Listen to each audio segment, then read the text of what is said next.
오늘 5분 교육학은 그 어느 때보다 특별합니다. 제가 54회 공인회계사 CPA 시험 봤던 썰 오늘 5분 교육학에서 풉니다. 안녕하세요. 5분 교육학의 달리쌤입니다. 봉준호 감독의 영화 기생충 보셨나요? 2019년 9월 18일 현재 기생충이 1000만 관객을 넘어섰습니다. 칸에서 황금종려상을 수상하면서 더 붐이 됐었죠. 개인적으로 굉장히 인상적인 영화였습니다. 이 영화를 보는 내내 제 머릿속에는 이런 질문들이 맴돌았습니다. 뭘까요? 이선균이 한 달에 얼마를 벌까? 도혜정이 한 달에 얼마를 쓸까? 물론 이렇게 두 가지 질문을 떠올리긴 했었지만 실제로 가장 궁금했던 건 또 따로 있었습니다. 봉준호 감독은 왜 이 영화를 만들었을까? 또는 봉준호 감독이 이렇게 탁월한 작품을 만들게 된 것은 무엇 때문일까? 봉태일이라고 불리는 봉준호는 원래 천재인가? 아니면 살인의 추억, 괴물, 설국열차 등을 만들면서 노력을 통해 가지고 만들어진 실력인가? 이런 생각들이 들었습니다. 제가 이야기했던 것처럼 어떤 사람이 어떠한 성취를 거둔 것에 대한 원인을 찾기 위한 그 이유를 생각해 보는 것. 이것을 귀인이라고 합니다.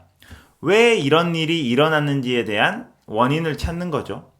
5분 교육학 오늘의 주제는 Attribution Theory, 귀인 이론입니다. 귀인 이론은 어떠한 결과, 성공과 실패에 대한 원인을 무엇으로 보느냐가 학습자의 성장에 크게 영향을 미친다고 보는 이론입니다. 예를 들어서 봉준호 감독의 기생충이 성공한 원인을 그의 재능에서 찾을 수도 있고요. 노력에서 찾을 수도 있겠죠. 재능과 노력, 이 두 가지는 내적인 것입니다. 그렇다면 운은 어떤가요? 보통 성공한 사람들은 운이 좋았다고 이야기하잖아요. 운이라는 건 내가 통제할 수 없는 외적인 겁니다. 이렇듯 귀인 이론에서는 어떠한 일이 일어나게 된 원인을 내적인 것과 외적인 것으로 구분을 합니다. 외적인 것에는 운 이외에도 과제의 난이도 같은 게 있습니다. 문제가 어렵거나 쉬운 것은 내가 통제할 수 있는 게 아니잖아요.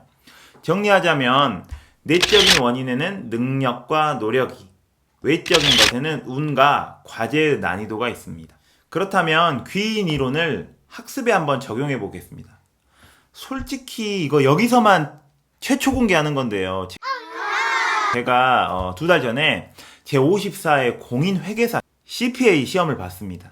그래서 5과목에 만점인 550점을 맞았습니다. 진짜 비밀인데. 진짜 존멋이죠? 예. 그런데 이렇게 좋은 결과를 얻게 된 원인을 제 능력이라고 생각한다면 저는 앞으로 어떤 생각을 갖게 될까요? 그렇죠. 저는 존똑이니까 별로 열심히 할 필요가 없겠네라는 생각을 하게 되지 않을까요?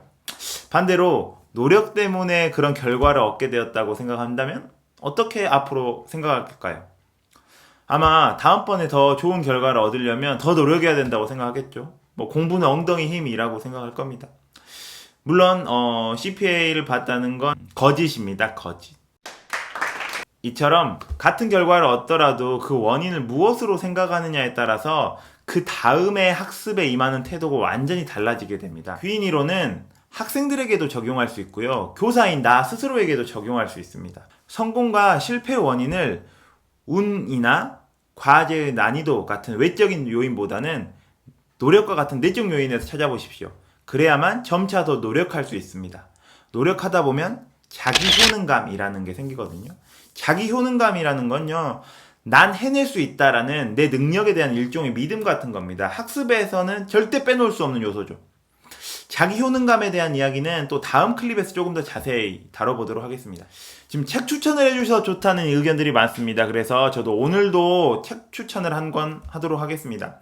노력의 중요성을 다루는 책들은 정말 많지만 다른 어떤 책들보다도 잘 전달하고 있는 책입니다. 바로 엔젤라 더크워스의 그릿이라는 책입니다. 그릿. 당신에게 그릇이 있는가? 그녀의 아이디어는 명쾌합니다.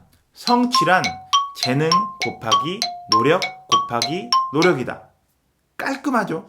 5분 교육학을 보시면서 지금 이 시간에도 노력하시는 분들 조금만 더 노력하십시오. 고지가 다 왔습니다. 성취는 재능 곱하기 노력 곱하기 노력이니까 자, 오늘 5분 교육학은 여기서 마치도록 하겠습니다. 함께 나누고 싶은 이야기가 있다면은 댓글로 남겨주십시오. 구독과 알람 설정은 이 채널을 유지하는 힘입니다. 그럼 저는 또 다음 클립에서 뵙겠습니다.